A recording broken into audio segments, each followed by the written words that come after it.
요즘 제가 다른 교회 교인들의 전화를 좀 받습니다. 최근에도 받았는데 어떤 직분은 제가 잘 모르겠습니다만 여성분이 저한테 전화하셔가지고 울면서 하소연 나는 것을 들어보았습니다. 종가집인데 자기 아버지가 이 종가집 종손이다 보니까 제사가 하도 많아가지고 몇십 년 전부터 전도하려고 했는데 전도가 잘 안 되는데 요즘 아버지가 이제 건강이 안 좋으셔가지고 부축을 받아야 될 만큼 건강이 안 좋아져서 이제 전도하니까 아버지가 그래 이제 교회 나갈게 그래가지고 이제 모시고 갔답니다. 부축해가지고 교회를 갔는데 제가 어느 교회라고는 얘기하지 않겠습니다. 얘기하면 다 아실 수 있는 큰 교회입니다. 이제 예배당 들어가서 앉아서 예배를 딱 드리려고 앉아있는데 장모님 오셔가지고 이거 내 자리입니다. 비켜주세요. 그래요. 그래서 장모님이 아버지가 지금 몸이 불편해가지고 옮기기가 좀 그렇습니다. 오늘만 좀 여기 좀 앉아드리자 그랬더니 안 된다고. 그럼 내 자리니까 옮기라고.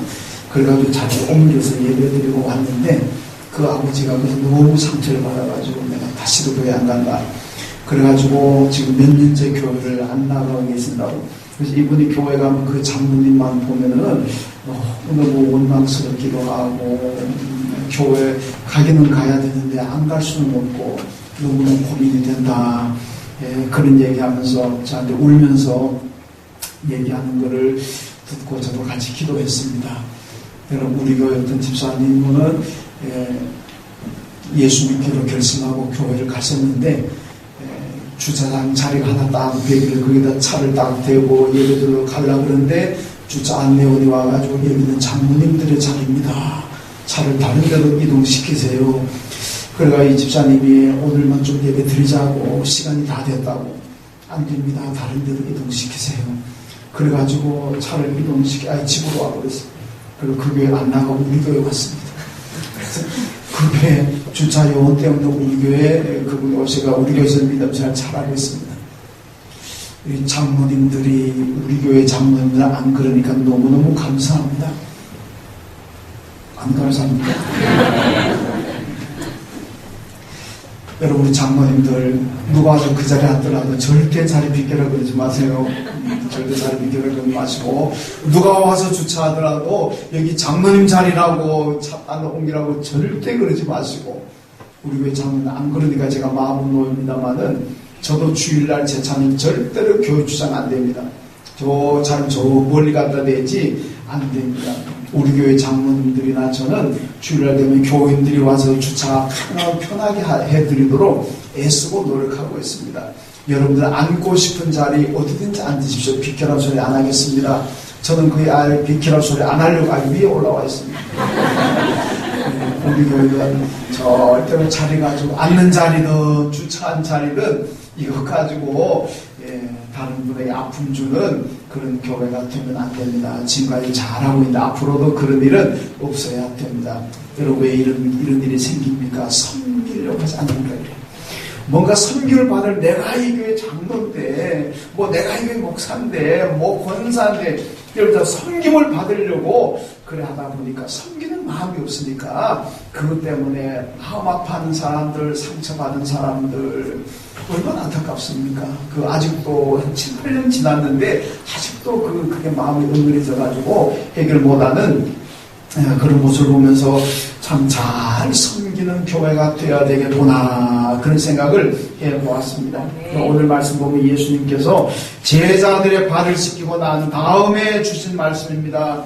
여러분 이스라엘 우리가 잘 아는 대로 사막 지역입니다. 그래서 한번 외출하고 돌아왔든지 여행하고 돌아오면은 반드시 발을 씻어야 됩니다. 이걸 누가 하냐면 그 집에 종이 합니다. 종이 대야에 물을 떠와가지고 자기 주인의 발을 씻기든 아니면 손님으로 온 사람의 발을 씻기든 발을 씻어 주어야 됩니다. 이거는 반드시 종이 합니다. 주인이 하지 않습니다. 근데 오늘 말씀 보면 예수님께서 그것을 하고 있습니다. 예수님께서 종이 하는 그 발 씻기는 것을 예수님 하시면서 17절 말씀 보니까 너희가 이것을 알고 행하면 복이 있으리라 그렇게 말씀합니다.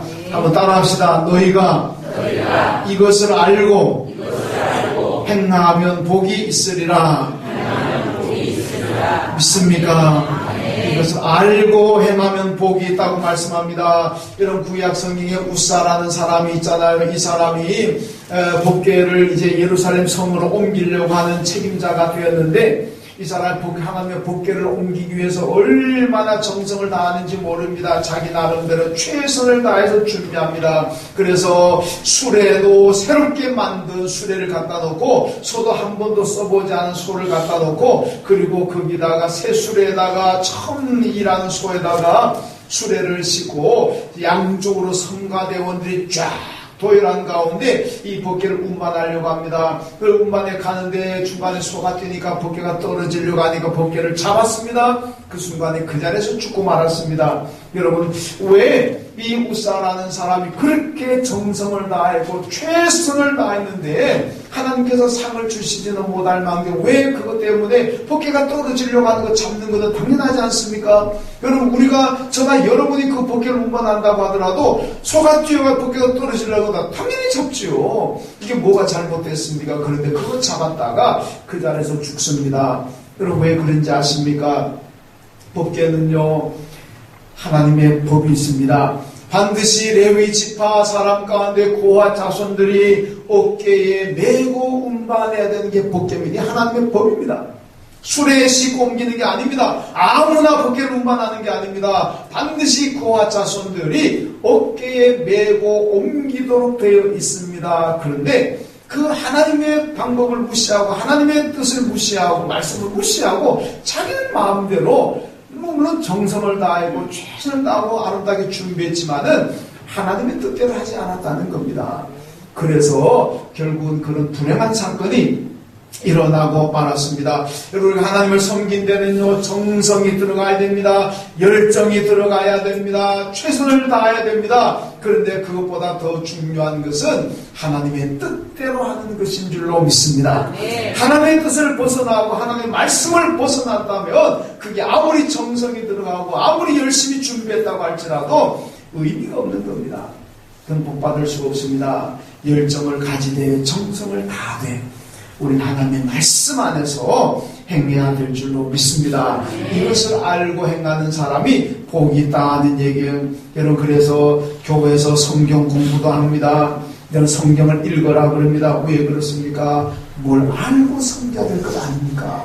알고 순종하고 알고 복종하고 알고 섬길 때 내게 복이 되는 거지, 여러분 우사처럼 알지도 못하고 막 열정 가졌다가요 오히려 불행당할 수가 있다는 겁니다. 그러니까 먼저 하나님 말씀을 알고 우리가 잘 섬겨야 됩니다. 그래야 복입니다. 그래서 오늘 본문에도 너희가 이것을 알고 행하면 복이 있으리라.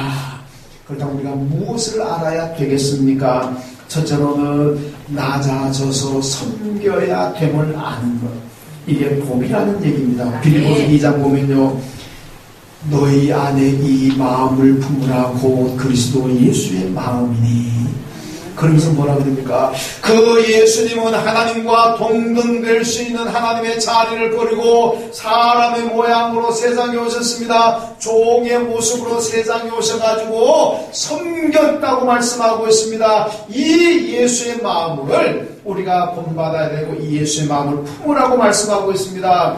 여러분, 세상에 하나님의 자리를 버리고 종의 모습으로 오신 예수님께서 오늘 제자들의 발을 씻기면서 섬기는 모습을 우리에게 보여주고 있습니다. 여러분, 그러므로 우리가 예수님에게서 배워야 될 그 예수의 마음이 무엇이겠습니까? 그건 바로 섬기는 마음. 예수님처럼 낮아져서 섬기는 마음을 우리가 가져야 됩니다. 여러분, 그래서 섬겨야 된다는 것을 보여주기 위해서 우리 주님이 제자들의 팔을 씻겼다는 말씀이에요. 마가복음 10장 보면요, 제자들이 저마다 장차 예수님이 이스라엘의 왕이 될 것이라는 그런 꿈과 환상을 가지면서 서로 다툽니다. 주님 왕이 되신다면은 나를 오른쪽에, 나를 왼쪽에, 뭐 나는 영의정, 나는 좌의정, 요즘 말하면 나는 뭐 국무총리, 나는 무슨 장관 하나 시켜주십시오. 그러면 서로 높아지려고 합니다. 누구 하나 나는 제일 밑바닥에 내려가서 섬기겠습니다 하는 사람은 하나도 없고, 전부 다 그저 주님 당신이 이스라엘의 왕이 되신다면 그때는 나를 좀 높은 둏을 하나 주십시오. 서로 그 높은 자리만 요구합니다. 그때 예수님께서 뭐라 그럽니까? 누구든지 크고자 하는 자는 섬기는 자가 될 것이고, 누구든지 으뜸이 되려고 하는 사람들은 모든 사람이 종이 될 것이다. 그렇게 말씀하셨습니다. 여러분, 우리가 높아지려고 하면은 낮아지게 될 줄로 믿습니다.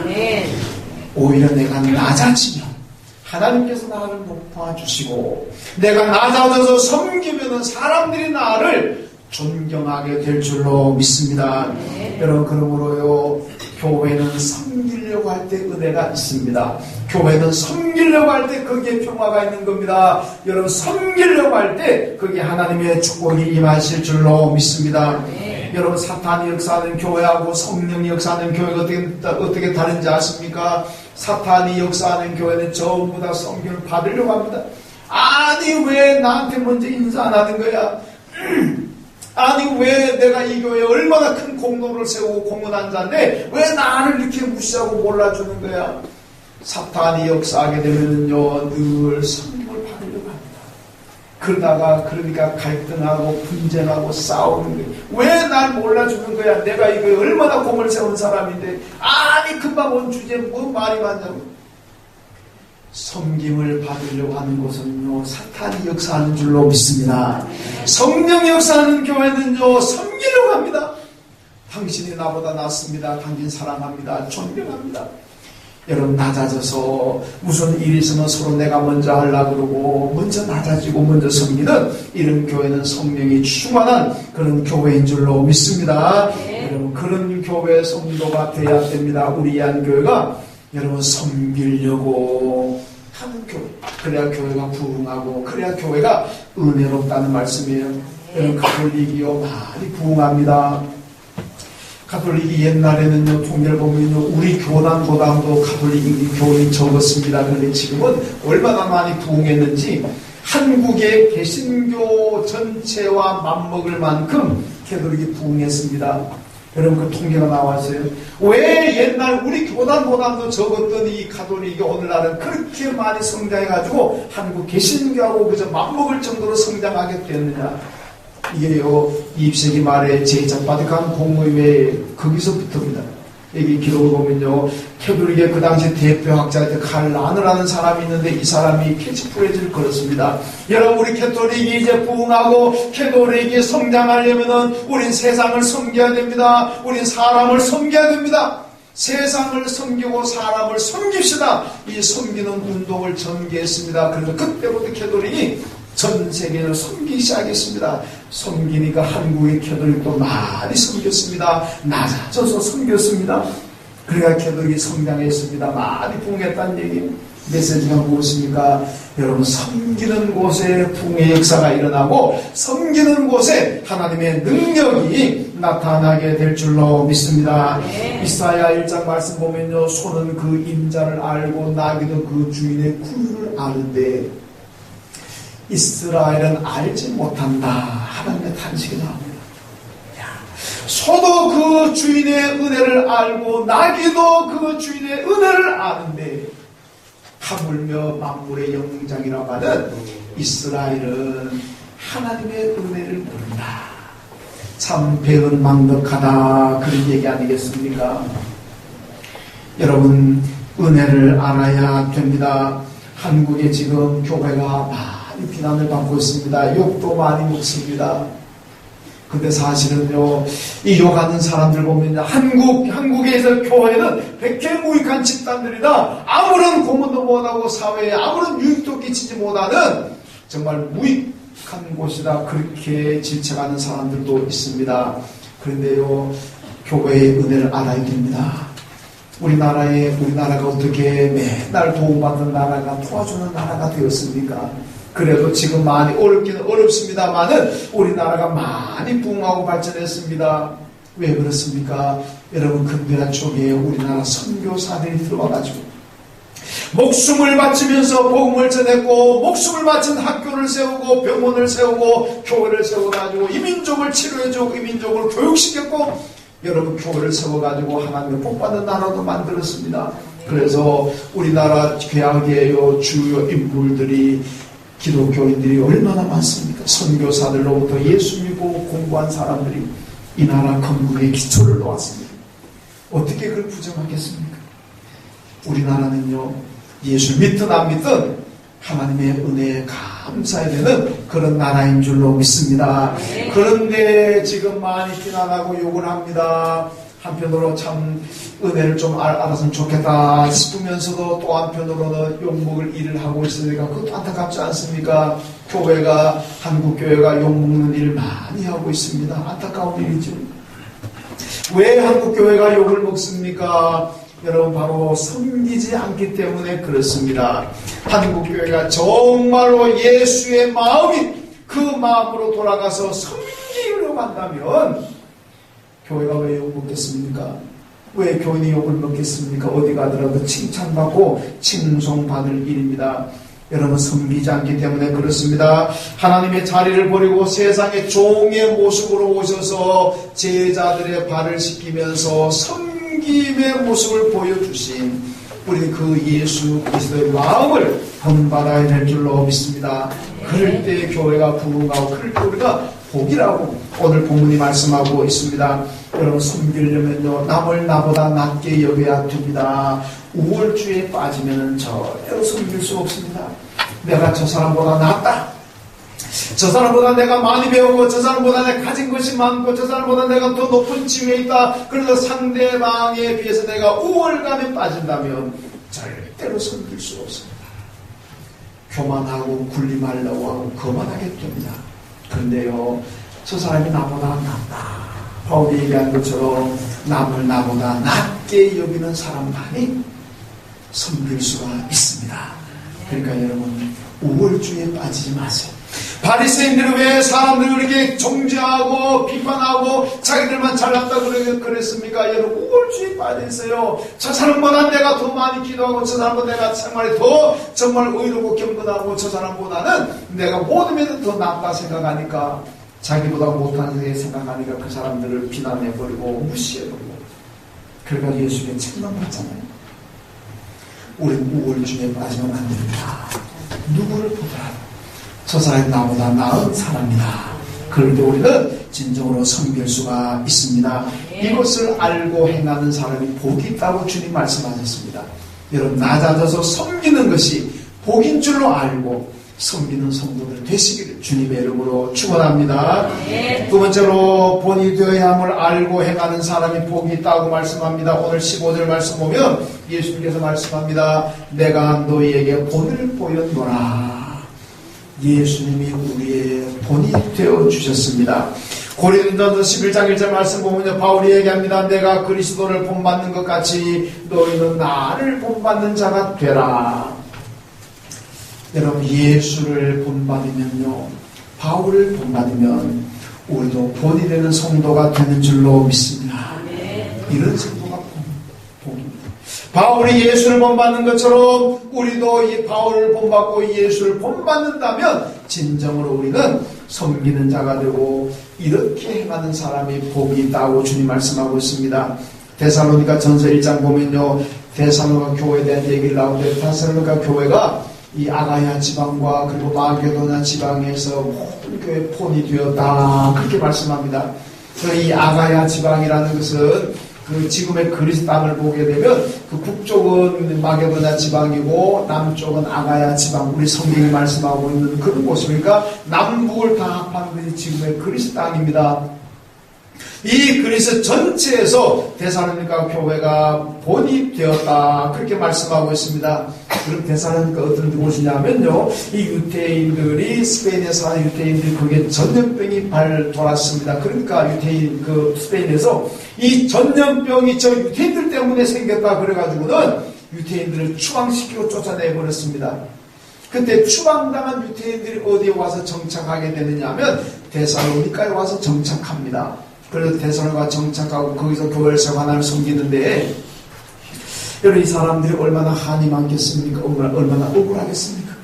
뭐 전염병이 왜 생겼는지 모르지만은 정말 유대인들 때문에 생겼겠습니까? 그런데도 자기들이 다 누명을 뒤집어 쓰고 추방당했습니다. 삶의 자리를, 삶의 근거지를 하루아침에 박탈당하고 쫓겨납니다.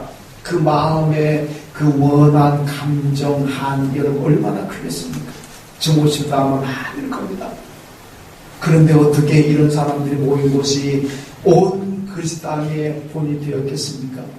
다 사랑하고 용서했기 때문인 줄로 믿습니다. 여러분 거기 보면요, 대사로 교회들 어떻게 본이 되었느냐? 성령이 역사하신다고 말씀하고 있습니다. 성령이 역사하니까 그들이 용서하고 사랑하고, 그래서 그리스 전체 본이 되었다, 그렇게 성경이 전하고 있습니다.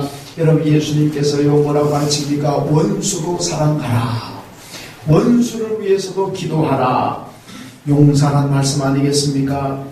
또 한 번에 제가 전화 받은 거 소개할까요? 어떤 또 자매님이 저한테 전화했는데요, 다 우리 교회는 아닙니다. 우리 교회는 저한테 별로 전화 안 하는 다른 교회들 가끔 전화를 좀 많이 하는데, 내가 어떤 데는 이안교회 목사인지 딴 교회 목사인지 구분이 안 될 정도로 전화 좀 받았는데, 이분도 최근에 전화를 받았습니다. 근데 전화를 자기가 교회를 다니는데, 그분 다니는 교회, 왜 다 큰 교회들 그렇게 다 여러분 다 아는 교회입니다, 얘기하면.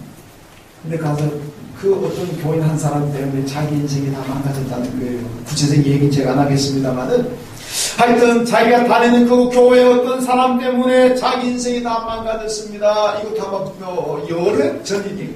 근데 지금까지도 그 사람 생각하면은 억장이 무너지고 그냥 죽이고 싶은 생각도 들고, 그 사람 때문에 내 인생이 망가졌다 생각하니까 지금 너무너무 힘듭니다. 지금 자기가 거의 외출 안 하다시피 집에 밖에 있는데, 하여튼 그래서 너무 힘듭니다. 그 사람 보면 그냥 죽이고 싶습니다. 그 사람 때문에 내가 못 살겠습니다. 그런데 어떻게 하면 좋을까요? 그런데 전화를 했어요. 그럼 제가 뭐라 그랬겠어요? 용서하라 그랬습니다. 그 사람 사랑하라 그랬습니다. 왜 그런지 아십니까? 예수님께서 원수도 사랑하라, 원수도 용서하고 그러면서 기도하라는요, 그 원수된 그 사람 위하는 것이 아닙니다. 나를 위하는 게 나를 위함이고, 여러분 내가 어떤 사람이 증오하고 싶고 정말 죽이고 싶을 만큼 원하는 사람요, 그 사람 용서하지 못하면요, 나는 평생 내 안에 그 사람에 대한 저주와 증오심 가지고 살아가게 됩니다. 그럼 내가 얼마나 힘들겠습니까? 여러분 생각해 보세요. 내가 그 사람 용서하지 못하고 내 인생을 망가뜨린 사람, 나를 증오하고 죽이고 싶다는 마음 가지고 살아가면 내가 죽을 때까지 그 사람 때문에, 여러분 미안하다, 그 인간 때문에 내가 고통당하게 되는 거예요. 내 인생이 얼마나 더 불행해지겠습니까? 빨리 용서하고 사랑하고 잊어버리면 내가 거기서 해방되어가지고 평안을 누리가 아니겠습니까? 그러니까 여러분 예수님께서요, 원수 사랑하라, 그 원수를 위해서 하는 게 아니라 나를 위해서 용서하고 기도하고 사랑하라는 얘기입니다. 내가 그걸 빨리 사랑해버리고 용서해버려야 내가 거기서 해방되어가지고 평안을 누리는 거예요. 그래야 내 인생이 행복할 거 아닙니까? 그거 내 인생 망가뜨렸다고 맨날 그 사람 생각하고 눈만 뜨면 저주하고 증오하고, 여러분 그렇게 산다면은 내 인생이 얼마나 비참하고 얼마나 불행해집니까? 그렇다고 내가 뭐 들어가서 죽일 수 있습니까? 그리스도 못하잖아요. 그럴 바에는 빨리 용서해버리고 돌아오는 게 좋습니다. 그래서 예수님도 원수도 사랑해라, 원수도 용서해라, 그렇게 말씀하셨습니다. 여러분 데살로니가 교회가 한도 많고 여러분 분노도 많았습니다. 그런데도 불구하고 어떻게 그리스도 전체에 모범이 되었습니까? 다 용서해버리니까, 사랑해버리니까 그 아픔과 원한을 다 떨쳐버리고 오히려 가장 모범되는 그런 성도들이 된 줄로 믿습니다. 여러분 원한 가진 사람 있습니까? 용서하지 못한 사람 있습니까? 그 용서 못하면요, 나만 힘들어집니다. 나는 맨날 그 사람만 생각하면 열받고, 그 사람만 생각하면 분노하고 마음 상하고, 내가 힘들어지잖아요. 뭐 그냥 용서해버리고 그냥 사랑해버리고, 그러면 내가 그 해방되어서 내가 평안을 누리게 됩니다. 그럴 때 내 삶이 정말 예수 믿는 사람답게 경건한 삶이 될 것이고 또 본이 되는 삶이 될 줄로 믿습니다. 예레미야 35장 말씀 보면요, 하나님께서 불순종하는 이스라엘 백성들에게 레갑 족속을 얘기하면서 너희가 레갑 족속을 좀 본받아라, 그렇게 말씀하고 있습니다. 레갑 족속은요, 하나님의 말씀이 아니고 자기 선조들의 가르침에도 철저하게 순종하고 있습니다. 그의 선조들이 요한하는 사람이요, 자기 후손들에게 너희들 앞으로 하나님을 섬기는 가운데 절대로 독주니 술이니 포도주나 마시지 말아라. 여러분 그러면서 세상 노름에 빠지지 말아라. 그것을 명령으로 남겼습니다. 그런데 레갑 족속들이 그 선조의 그 말씀을 기억하면서 지금까지도 선조의 가르친 대로 독주, 포도주, 술 몰려하고 경건하게 살아간다는 겁니다. 그래서 레갑 족속이 얼마나 본이 되는 삶을 사느냐. 하나님이 예레미야 통해 말씀하시는 것은 봐라. 레갑 족속들은 자기의 선조들의 가르침도 그렇게 잘 지키는데 너희들은 하물며 하나님의 말씀도 그렇게 미안합니다. 세상 말로 개떡같이 받아들입니다. 좀 진지하게 받아들이고 말씀에 순종해야 되지 않겠느냐. 그 말씀 아니겠습니까? 레갑 족속이 이스라엘의 본이 되었습니다. 여러분 본이 되어야 될 줄로 믿습니다. 교회 앞에 예배의 본이 되십시오. 기도하에 본이 되십시오. 봉사와 섬김의 본이 되시고 여러분 전도하는데 본이 되시고 신앙 생활의 본이 되십시오. 그게 복입니다. 아이고 저 사람같이 예수 믿지 말아야지. 저 사람처럼 예수 믿지 말아야지. 이게 얼마나 불행한 일이겠습니까? 교회 안에 내가 저분처럼 예수 믿어야 되겠다. 아이고 이 안기 오니까 저렇게 훌륭한 믿음을 가진 분이 있네. 나 저분 닮아야 되겠다.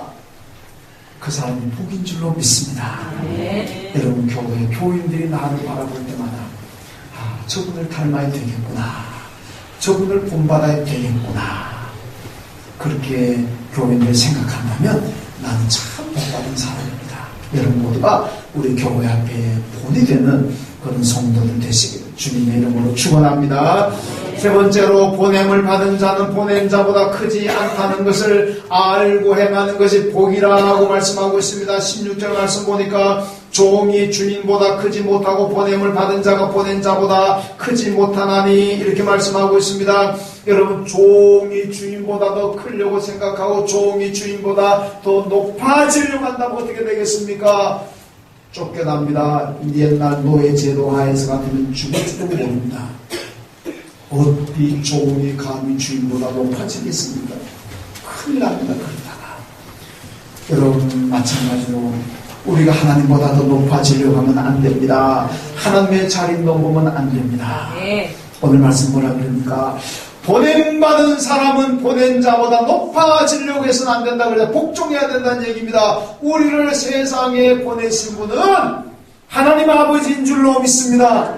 우리는 하나님께 보냄받았습니다. 그럼 나를 보내신 하나님보다 더 높이 올라가려고 하면 안 됩니다. 안 됩니다.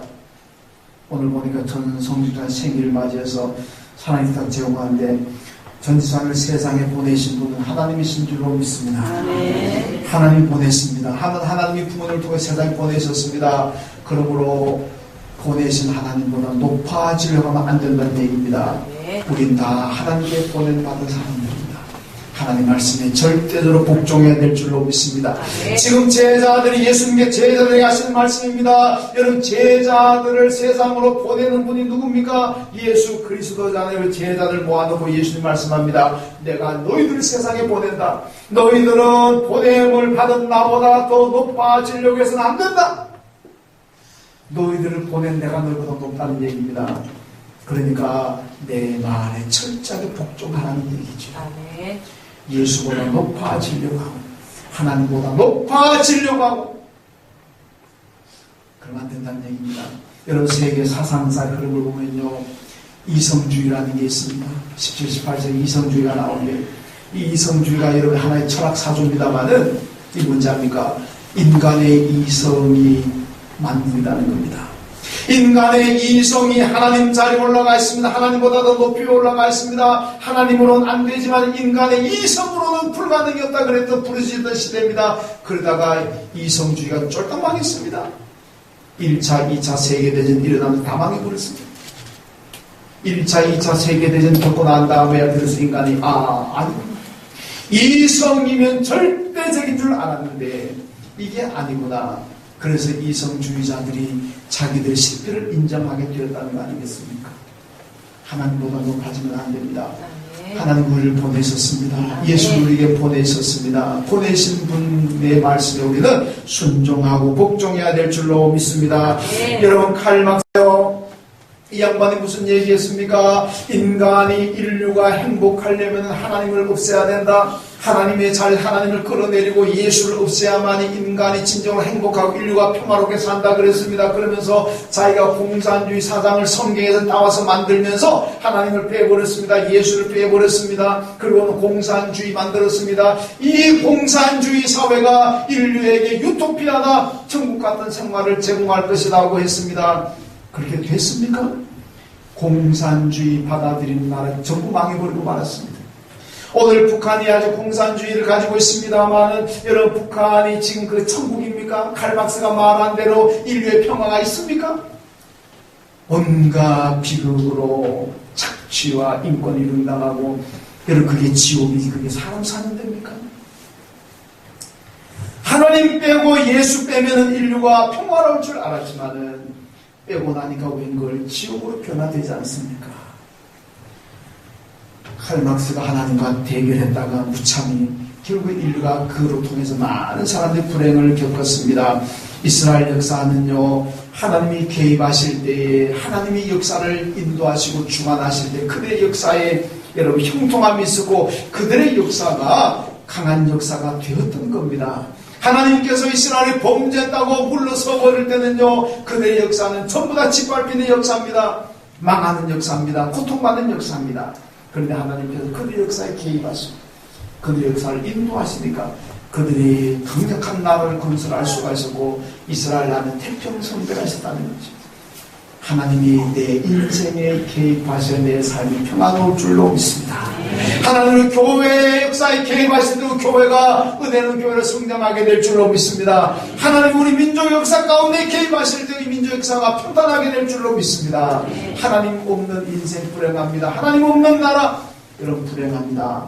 하나님이 개입하셔야만, 하나님이 간섭하셔야만 우리의 진정으로 복이 있다는 말씀입니다. 그러므로 하나님 말씀은 철저하게 복종해야 됩니다. 히브리서 13장 13절 말씀 보면요, 그런즉 우리도 그의 지옥을 짊어지고 영문 밖으로 그에게 나아가자 그렇게 말씀합니다.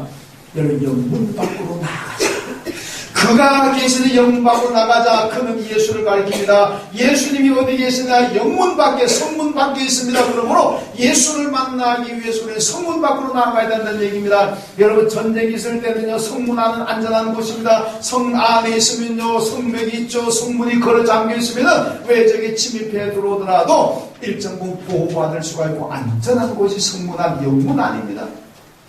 그런데 뭐라 그럽니까? 영문 밖으로 나가자.